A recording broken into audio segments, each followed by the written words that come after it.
Chapter 1 Study Guide. First section, fill in the blanks.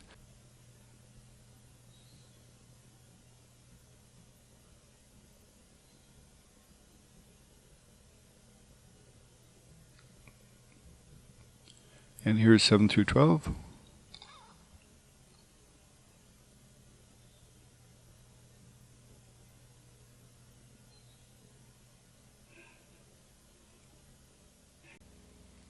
Significant figures, let's look at the rules really quick. Zeros in front of the number never count. Zeros on the right side of the number only count when there's a decimal point. Otherwise, you're going to count all of the digits. First one doesn't have zeros in front or back, so you're counting all the digits. There's 3 places, 3 significant digits. Second one, there's no zeros in front or back, so we count all the places. There's 3 significant figures. Next one, zeros on the right side, we do not count because there's no decimal point. So only the 1 and 5 count for significant figures. Next one, there is a decimal, so all of the zeros count along with the 1. There's 5 significant figures in that measurement. For scientific notation, you ignore the power of 10. We're just looking at the 2.5. So we're counting both places, 2 significant figures. The last one uses 2 rules. The zeros in the front never count. The 0 on the right side does count because there's a decimal. So the 3, the 2, and the 0 are our significant figures. There's 3 of them. The next one is a word problem. In physics, when we're doing word problems, your first step is to copy down the measurements that they give you and label the appropriate variables. They're telling you the length and the width of the room. You're also going to label what we're trying to find. They're asking us to find the area. There's 2 reasons for doing this. One, we need to make sure that the unit labels match each other. If they don't match, we're going to be doing a unit conversion right here. We'll look at how to do that next week. Second, you're going to find out that we have a whole bunch of formulas that we're using this year, and lining them up this way shows you what formula we're going to use. We need the formula with A, L, and W in it. That's the area formula for a rectangle. When you're doing calculation problems, you always have to show which formula you're doing. Then in our substitution, not only do we put the numbers in the formula, you're putting the unit labels also in the formula because we're multiplying the numbers together and we're multiplying the unit labels. Meter times meter is meter squared. You're showing where this unit label comes from. The last step in a calculation problems, we have to round using our significant figure rules. Our first measurement has 1 significant figure. The second one has 2. The rule says we're going to round the answer to the smaller of the 2 numbers. So 1 significant figure, we have to round the answer to 1 significant figure. So we're going to count the first place as 1, draw the line, and 3 is less than half, so we're going to round this number down to 10. And we need the unit label meters squared. I would like you to box your answers. All right, looking at this, 6 is just a rough estimate, and that means your answer is a rough estimate. They both have 1 significant figure. All right, next problem. They're giving us one measurement. The diameter is 25 centimeters, and they're asking us to find the area first and to find the circumference. So this is 2 problems. I'm going to do them in different colors. The area formula is pi times r squared.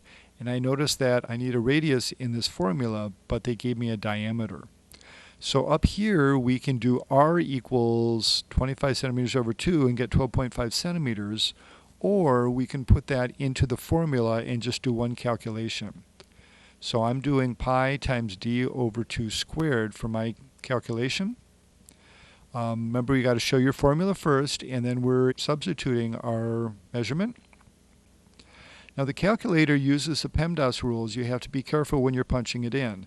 The first thing is parentheses. So in the parentheses we're doing 25 divided by 2, which is 12.5. Then we're doing the exponent, so we're going to square the 12.5, and then we're going to multiply by the 3.14. Your calculator should give you 490.625. Next, the unit labels, I have centimeters and I'm squaring it, so I'm going to get square centimeters on the answer. The final step, we need to round with our significant digit rules. Our measurement, we only have 1 measurement, 2 places, so we're going to round this to 4, 9 is 2 places there. 0 is less than half, so this is going to round down to 490 square centimeters. And we box our answers, please. Next one, the circumference formula is pi times d. So for my substitution, I'm putting in 3.14 for pi and 25 centimeters. Comes out to 78.5 on the calculator, and there's only one unit label here, so that has to go on the answer, centimeters. Our last step, we're going to round for significant figures. Remember, it was 2 places.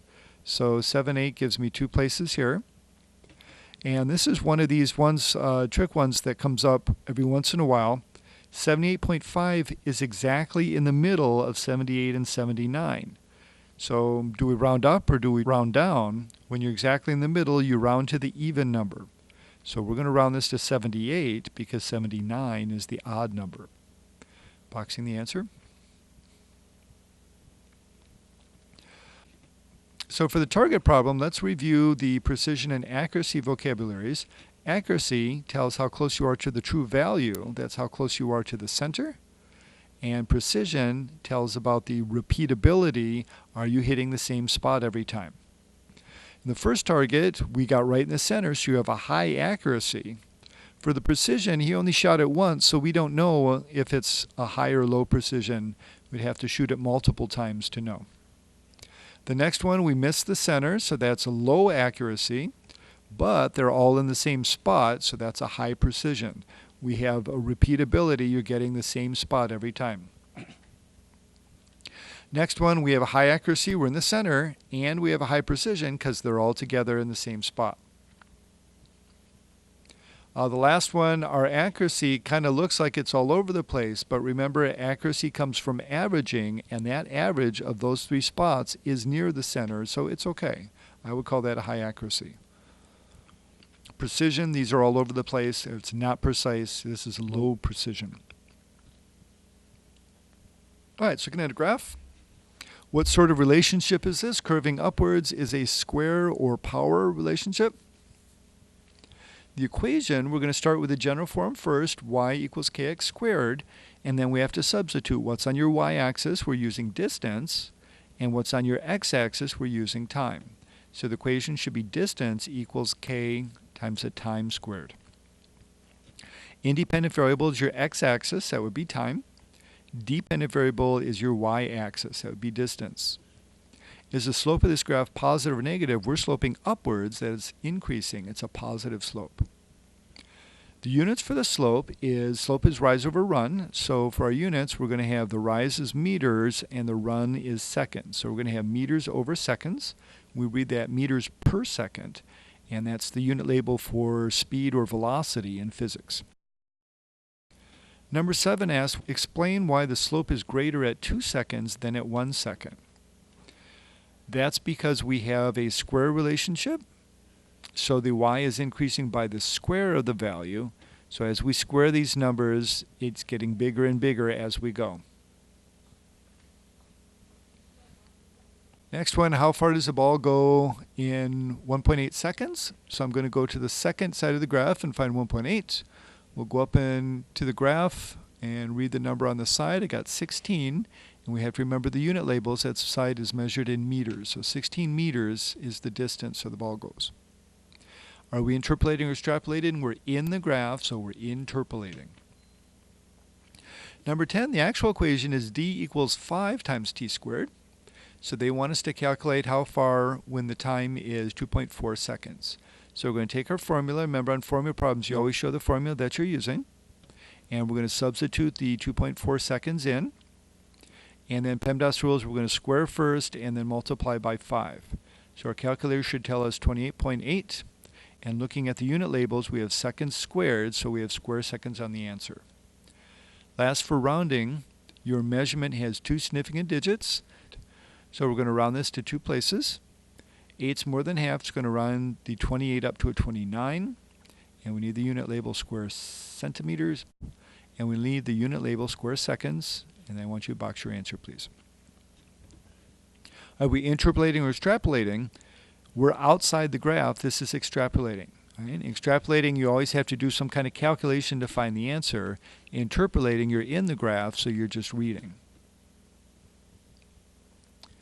All right, the last graph, the relationship on this one, when we're coming down, that's called the inverse relationship. Our inverse equation is y equals k over x, and then we're going to substitute on your y-axis we have current, so I'm going to put C here, and on the x-axis we have resistance, so I'm going to put R here. So your equation should be current equals constant over resistance. So which variable is the dependent variable? Dependent is your y-axis, that would be the current. Which one is the independent? That's your x-axis. So we have resistance for your independent variable. This slope is negative, it's coming down, it's decreasing. Units for the slope, we're going to look at rise over run. So the rise is measured in A for amperes, and the run is measured in ohms. So we would read this amperes per ohm. Number 7, what is the approximate resistance if the current is 5 amps? So I have the current side, we're going to go to 5, go over to the graph, and we're going to be estimating between 20 and 25. We could call this 22 or 23. The way I drew it, it looks more like a 22, and we need our unit labels ohms, so 22 ohms. Is that interpolating or extrapolating? We're in the graph, so we are interpolating.